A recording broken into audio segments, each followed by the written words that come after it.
તો મહારાજજીને જે પણ સત્સંગ આજે થાય એ મારી એક વિનંતી છે, ભાઈ જેને ઢોલ વાગે ઢોલ આમું ધ્યાન હોય પાછું ઢોલ જોવા જાજો.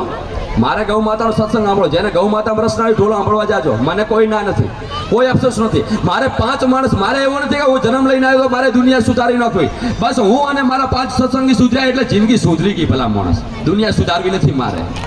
મને ખબર છે કે દુનિયા ક્યારે કોઈથી સુધરી નથી. એટલે જેને આનંદ આવે, મજા આવે, ગૌ માતા પર લગાવો એ જ બેસજો. આડાવળી નજર થતી હોય તો બધા ઉપાથી નીકળી જાજો. માં ભગવતીની ધજા ચડે છે 11 વાગ્યાનો, કંઈક 11:30નો ટાઈમ છે. એના માટે કરીને ઢોલ નગારા અને એના આનંદથી જે ચડાવે છે એની અંદર ખુશીથી આપણે બસ આનંદ લઈએ. બીજું, ગૌ માતા, હું આવ્યો છું ગૌ માતા વિશે, એના વિશે જ બોલવું છે. બીજું કઈ બોલવાનું ઘણું છે, પણ બીજું કઈ બોલવાની ઈચ્છા નથી થતી.